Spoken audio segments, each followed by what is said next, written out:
causes you to become emotional and more anxious, and when you become more anxious, now you can't focus, and that is it's kind of a trigger. It's the circle 8 effect, that we become more anxious and can't focus and anxious, and now we just get in this rut of panic.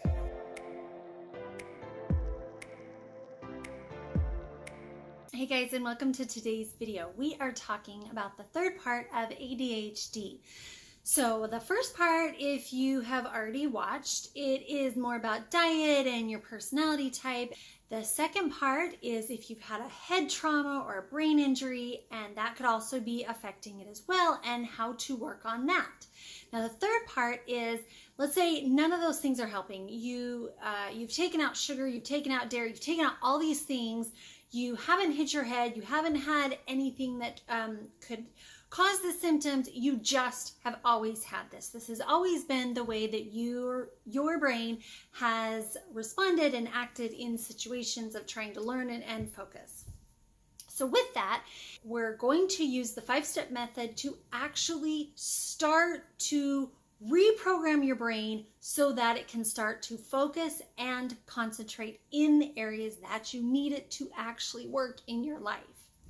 So with ADHD, sometimes it actually can be the way that your brain works, and your brain just kind of naturally goes faster, and it goes in a certain way that is actually beneficial in life. You can be a lot better at figuring out things, you can be a lot more mechanical, and it can be helpful.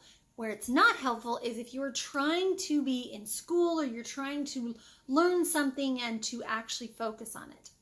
Now, a lot of times with this, it can be what is very emotional. The first thing we're going to do is bring yourself back to a time when you needed to concentrate. That's the first step.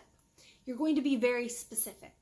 The second step is, while you're thinking of this, you're going to notice a lot of things come up, whether it's anxiety or stress or kind of a pressure building, and that feeling of that you know you're supposed to concentrate, but you just can't make yourself do it. So in that moment, be very aware of what it is that you're feeling.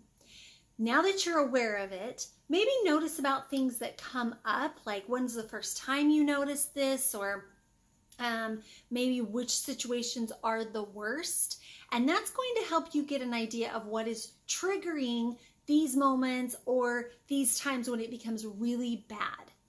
The next thing that you're going to do is you're going to think of something physical to help your brain understand how we're going to remove it. Now, it's how it got put there to begin with. Is you noticed something was going on, your brain and your body were trying to understand it, so it put it in this specific box.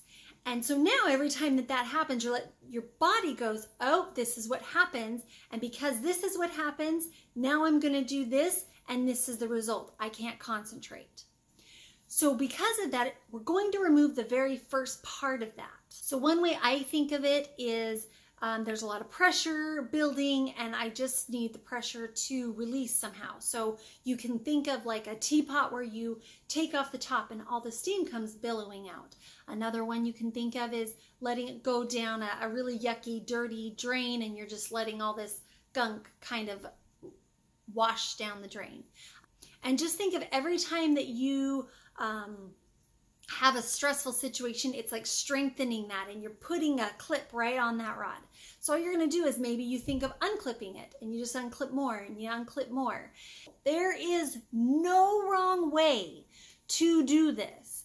The only thing you are doing is getting something that your body, that you recognize, that you can physically think of to let this go. So this may take you a few tries to get just this part, for you to really grasp something that works for you. And that's okay. If this takes you a while, just get this part. It's fine.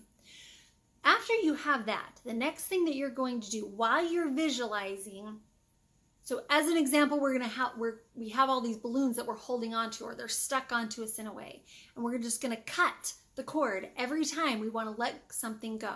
You just think of all these balloons just releasing. And is what you're going to start to notice is the more you do this, every time you cut more and more away, you're going to notice a feeling of peace and calm come over you. Now, that doesn't mean it's going to instantly be gone and you're going to be fixed forever. It just means that's a great starting point. So as this is starting to go, the next step is to thank it and forgive it. Now, there's a reason why your brain, for some reason, has decided not to let you concentrate and to let you randomly think of other things. And it's probably been protecting you. There's probably something that came up in your childhood or even in your family that maybe was passed on from your parents. And maybe your parents have this as well. And you'll notice that you do this, your parents do this, maybe one of your kids does it or multiple kids do it. And so maybe it wasn't really something you could control. It was just more passed down to you through your DNA. If that's the case, is what I want you to notice is we're going to thank it because this was really trying to protect you. And I get into that whole thing with the 5 steps of healing if you want to watch that, but it really was protecting you in some way or another. It was trying to avoid some kind of danger. So we're going to thank it because it was protecting you. We're also going to forgive it. Maybe one of the reasons why you can't concentrate is when you were in the 3rd grade, maybe somebody made fun of you and now you're nervous that somebody's going to make fun of you again. And so if that's the case, we're going to let that go. We're going to forgive that person. Maybe you need to forgive yourself for something. Now, when we say forgive, this is not so that you come together with this person that was mean to you or a family member that was caused you some kind of pain. All this means is you're going to let it go so that it doesn't affect you anymore. While you continue to remove it and thank it and watch these balloons float away, you're also going to replace it with a positive. So now that you've released all the negative that is happening, you're going to put a positive in. And is what that's going to look like for ADHD is you're actually going to think about concentrating. You're going to think about a time when you can sit there and it doesn't cause you stress. And you're going to think about you can do this test or you can go through this meeting and you're going to focus on what this person says. And as you do this more and more, you're going to notice that it's easier to concentrate, that it's easier to focus, and that it's easier to pay attention when somebody is talking to you. This brings me to the last step, which is repeat. Repeat this as often as you need it. Now, this is possible if you've been dealing with this for a long period of time. It's not going to go away very quickly. It's an easy process to do, but it's also not very fast if you've had this for a long time. Another thing to remember is you can have your kids do this. They can definitely come up with something that is a very physical way. They can think of throwing balls into the ocean or whatever works for them. There's no wrong way to do this. I've had my kids do this a lot of times whenever they've had problems with anxiety or ADHD or anything that has come up for them. I trust this video was helpful. As always, make sure you like, share, subscribe, and until next time, bye.